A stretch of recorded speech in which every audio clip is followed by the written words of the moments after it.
One more time, I feel like I started to do a video, and then it kind of glitched out. So we'll try again. Well, what the heck? So I just found this today. Stone Ghost Hammer IPA. It says on their website it's a floral unfiltered IPA, 6.7%.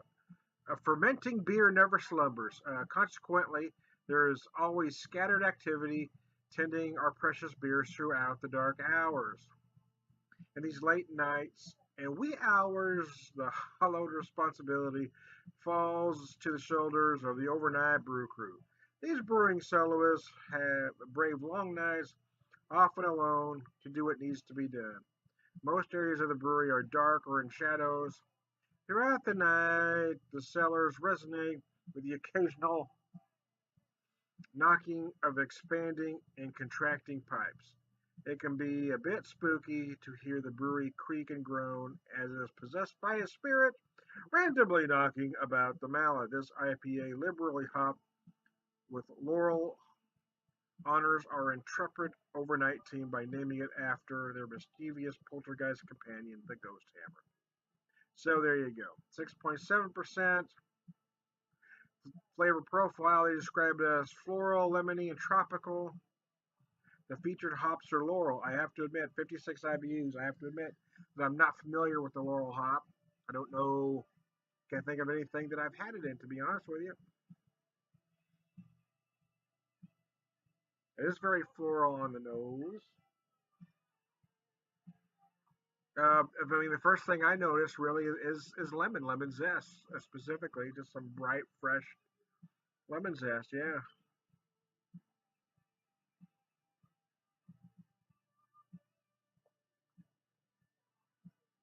Oh wow. So slightly hazy it is, but not murky. Not even sure I'd call that cloudy. I mean, it was almost clear, just a slight haze. Beautiful golden, I would call it. Oh yeah, that. No, so as I took a second before I took a second drink, or took a minute, whatever, before I took that second drink, it does kind of linger and kind of grow on your palate there. Kind of fresh herbal and floral hops thing going on. Yes, nice, lemony, tropical. Sure, why the heck not?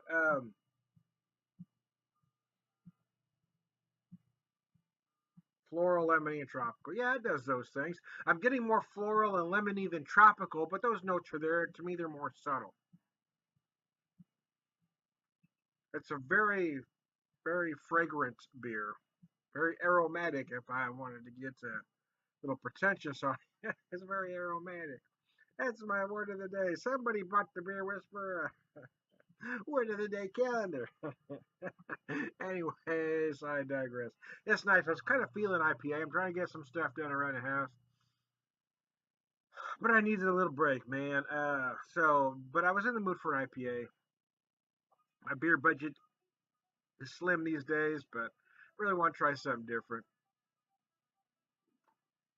So, and I just saw, oh, excuse me, I just saw this IPA in the stores. I hadn't had it before. I thought I'd give it a shot. 9.99 a six pack. Certainly not bad for the quality.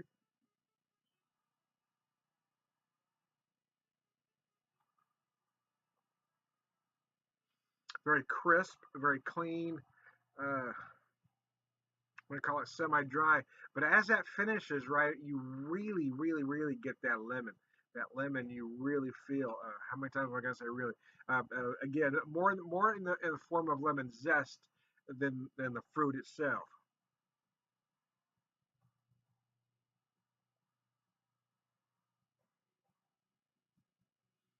Again, for me, the tropical notes are lighter, more subtle, more background. A whole lot of floral.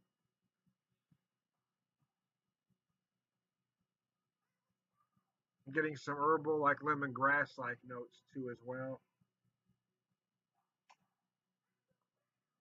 It's incredibly enjoyable. I guess I should have said before I got going anything else. I don't know if the music's bleeding through or not. If you can hear it, I don't own any of the rights to it. I hope I don't get flagged by YouTube. I just ran across some. Actually, my wife did as we hadn't been able to go in Seamus's room for the last 4 years. My wife hadn't been able to go in there at all. Um,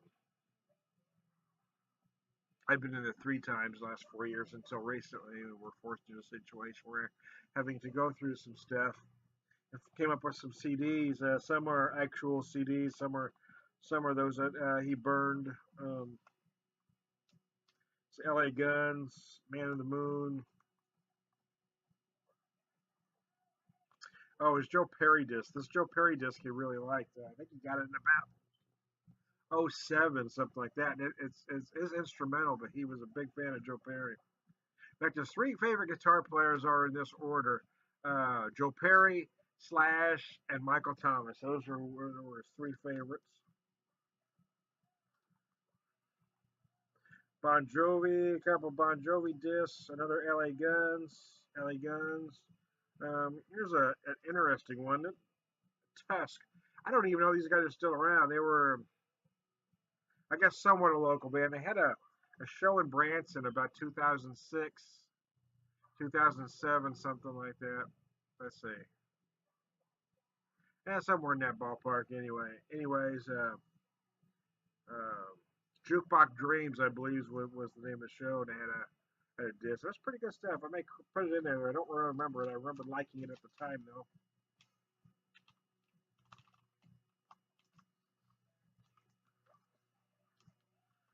Bon Jovi, the first album, Bon Jovi Lost Highway. L.A. Guns, Cocked and Loaded. He loved L.A. Guns. Yeah, I got Judas Priest, British Steel in here too. I might have to crank to relive my own youth. Although this was his disc, I must admit.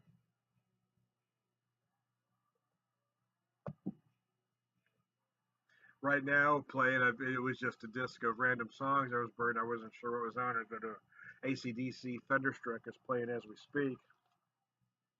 The soundtrack to Detroit Rock City, he liked that movie. Twisted Sister, Still Hungry. Obviously, he was into a lot of '80s rock. You might think these were my discs or I influenced them, but they were his. And no, I didn't influence them. Oddly enough, he did grow up listening to a lot of classic rock from me, to be honest. But most of the discs he bought and the stuff he really got influenced by were from video games. Oddly enough, Guitar Hero specifically, but some of the other ones would play songs he'd like, and we'd find a disc. Faster Pussycat. Again, Faster Pussycat, there was a song on one of his, I don't remember if it was a Guitar Hero game or something else. I think it was Bathroom Wall. That's how he got into Faster Pussycat. Of course, I saw Faster Pussycat when they were a club act back in the '80s in California, so it kind of took me back. Paul Wood, this is a great disc. I don't know if this guy's still around. Paul Wood is kind of a contemporary blues artist, although when I say contemporary, this disc was from 2003, so it was a while back. But it's kind of that rock blues style. But there's a song on here that's one of my absolute favorite songs of all time. It's called "Good Day for Bad Whiskey." I'm gonna have to crank it later. Well, I wish I could get some permission from some of these guys to play their songs. So I like to do a video just analyzing music, just putting a song in and talking about it. Anyways, "Good Day for Bad Whiskey." It's a great tune. Paul Wood, Pirate Radio. Uh, I'm pretty sure it's on YouTube, man. Red Dirt Rangers. So Red Dirt Rangers kind of again red dirt country, but this one was I, I, I got this back in 2000 when Seamus was very young. He was only two actually. But anyways, this is a disc they made for kids called Blue Shoe. It was really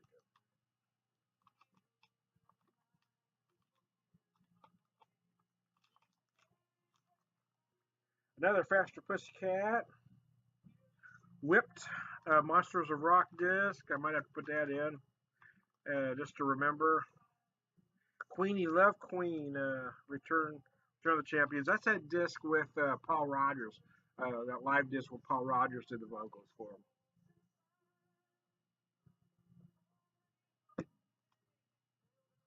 See, to me, music and beer just go together, like beer and cheese squad.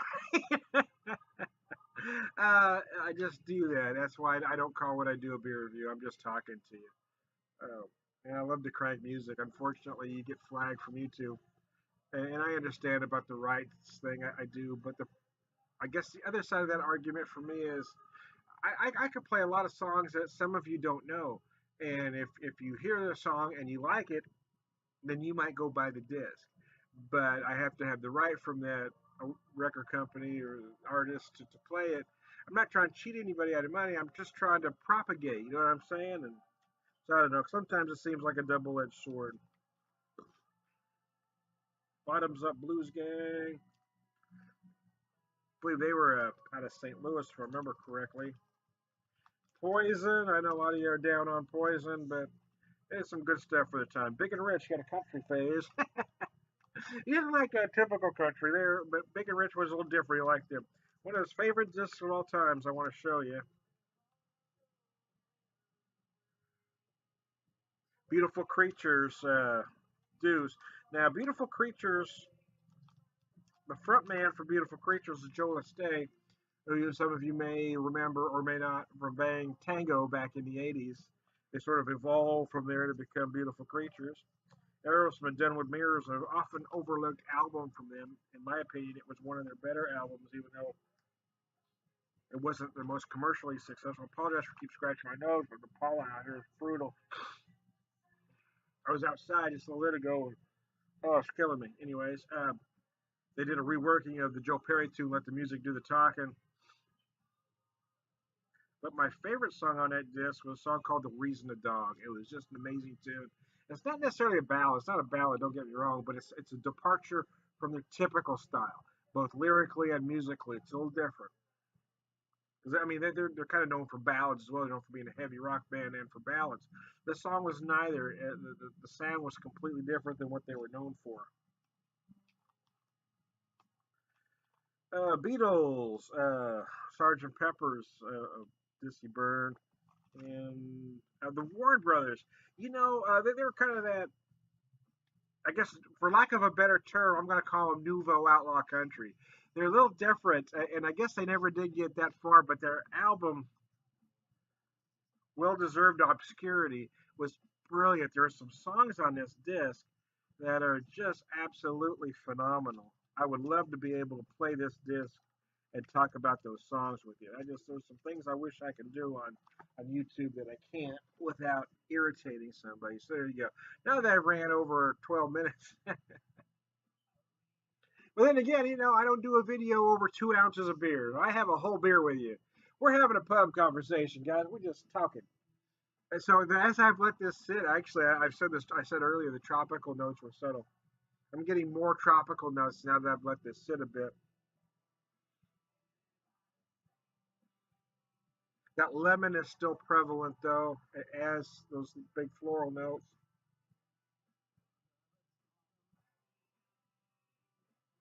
And again, you've got that. To me, it's a combination of lemongrass and lemon zest that just sort of hang on your palate at the end. So there you go. Yeah, for about $10 6 pack, yeah, it's fine. It's a nice IPA, a great summer IPA. I'm going to call it. It's a little interesting because it's not any of the trends, right? It doesn't follow that West Coast style. It doesn't follow that murky New England tastes like orange juice style either. And it's not even an amalgam of it. It's a completely separate entity. And I think that's one thing I like about Stone is they just kind of march their own drummer, man. They do their own thing, and they don't always hit a home run, but and I don't know if this is a home run, but it's at the very least a ground rule double. At the very least, there you go. Hey, I am Donna Beer Whisperer, BeerVangelist, Purveyor of Wisdom, prolific beer drinker. I got out of order there, but I'll bring it back around.